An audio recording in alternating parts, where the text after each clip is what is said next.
అక్రమాస్తుల కేసులో అరెస్ట్ అయిన CCS ACP ఉమామహేశ్వరరావును ఏసీబీ విచారిస్తోంది. బంజారాహిల్స్లోని ఏసీబీ హెడ్ క్వార్టర్స్ లో ప్రశ్నిస్తోంది.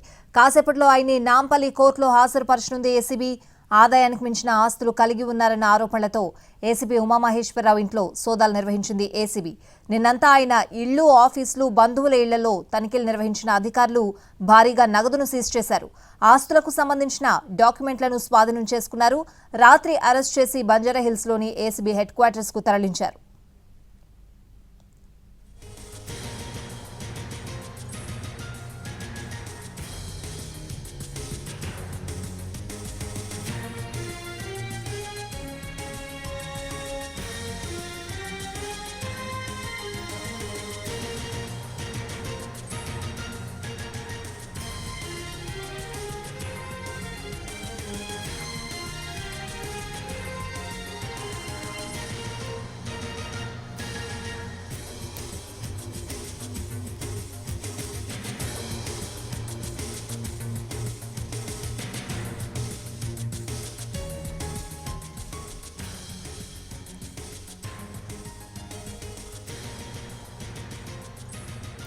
అక్రమాస్తుల కేసులో అరెస్ట్ అయిన సిసిఎస్ ఏసీపీ ఉమామహేశ్వరరావును ఏసీబీ విచారిస్తోంది. బంజారాహిల్స్లోని ఏసీబీ హెడ్ క్వార్టర్స్ లో ప్రశ్నిస్తోంది.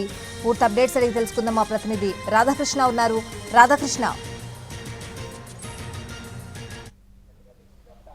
ప్రస్తుతం అయితే ఏసీబీ అధికారులు ఏసీబీ హెడ్ క్వార్టర్స్ లో ఉమామహేశ్వరరావును విచారించిన పరిస్థితి కనబడుతుంది. ఎందుకంటే అతన్ని రాత్రి ఇంటి నుండి అరెస్టు చేసి తీసుకుని వచ్చారు. ఇవాళ కోర్టులో హాజరుపరిచే అవకాశం అయితే కనబడుతుంది. మరొక వైపు ఇతనికి సంబంధించి ప్రధానంగా ఆదాయానికి మించిన ఆస్తులు కలిగి ఉన్నాడన్న అభియోగాలపైన ఈ కేసులు నమోదు చేసి ఏసీబీ అధికారులు విచారణ చేసిన తర్వాతనే ఈ సోదాలు నిర్వహించారు. ఏకకాలంలో 14 ప్రాంతాల్లో ఈ సోదాలు కూడా నిర్వహించడం జరిగింది. ఒక అశోక్ నగర్ లోనే ఉన్న అపార్ట్మెంట్ లో ఒకటి అతని ఇంటితో పాటు అతనికి సంబంధించిన మామ, అలాగే మామ వాళ్ళ అన్న, ముగ్గురు ఫ్లాట్లలో ఏకకాలంలో సోదాలు నిర్వహించడం జరిగింది. ఇక్కడ 3 ప్రాంతాల్లో సోదాలు నిర్వహించడంతో పాటు ఇటు ఆయన కార్యాలయము, కుటుంబ సభ్యులు, బంధువుల ఇళ్లలో, అలాగే ఆయన స్వగ్రామంలో వైజాగ్ లో మొత్తం 14 ప్రాంతాల్లో ఈ సోదాలు నిర్వహించారు. ఈ సోదాల్లో దాదాపు 37 లక్షలకు పైగా కూడా నగదును స్వాధీనం చేసుకున్నారు. ఈ మొత్తం క్యాష్ కూడా 500 రూపాయల నోట్ల కట్టలుగా అధికారులు చెప్తున్నారు. అలాగే 60 తులాలకు పైగా కూడా బంగారు ఆభరణాలను సేకరించడం జరిగింది. ఈ మొత్తం ఎవిడెన్స్ ను కూడా కోర్టు ముందు ఉంచబోతున్నారు.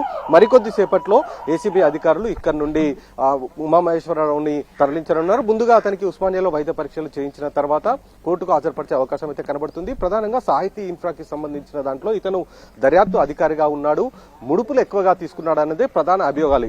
ఇబ్రహీంపట్నం ఏసీపీగా పనిచేసినప్పుడు కూడా ఆ ప్రాంతంలో రియల్ ఎస్టేట్ కు సంబంధించిన వివాదాలు, కొన్ని ల్యాండ్ సెటిల్మెంట్లలో ఉమామహేశ్వరరావు నేరుగా ప్రమేయంలో ఉన్నాడు. దాదాపు ఒక బాధితుడు ఎకరంన్నర భూమికి సంబంధించిన అంశంలో కూడా ఇతను భారీగా ముడుపులు తీసుకున్నాడు అనేది అతను ఆరోపణలు కూడా చేసిన సందర్భం కూడా ఉంది. అలాగే ఇతను ఇన్స్పెక్టర్ గా పనిచేస్తున్నప్పుడు కూడా వివాదంలో ఉండడం జరిగింది. 2 సార్లు సస్పెండ్ కూడా గురి కావడం జరిగింది. ఈ విధంగా మొత్తం కూడా ఇతని విధి నిర్వహణ చూసుకున్న ఇతను కెరియర్ ప్రారంభించిన నుంచి ఇప్పటి వరకు ఏసీపీగా సిసిఎస్ లో పనిచేస్తున్నప్పటి వరకు కూడా మొత్తం కూడా ఇతను వివాదాలకు కేర్ ఆఫ్ అడ్రస్ గా ఉన్నట్లు కూడా మనకు చాలా స్పష్టంగా తెలుస్తుంది. ముడుపులు ఎక్కువగా తీసుకున్నవాడు అనేది ప్రధాన అభియోగాలు. ఈ నేపథ్యంలోనే ఏసీబీ అధికారులు కేసు నమోదు చేసి పక్కా ఎవిడెన్స్ ని సేకరించే ప్రయత్నం కూడా చేయడం జరిగింది. దాదాపు నెల రోజుల పాటు విచారణ చేసిన తర్వాత ఇతని పైన 14 ప్రాంతాల్లో ఏకకాలంలో సోదాలు నిర్వహించి దాదాపు ప్రభుత్వ లెక్కల ప్రకారమే 3.5 కోట్లకు పైగా కూడా ఆస్తులు ఉన్నట్లు గుర్తించడం జరిగింది. కానీ మార్కెట్ లెక్కల ప్రకారం 10 రెట్లు ఉంటుందనేది కూడా అధికారులు అంచనా.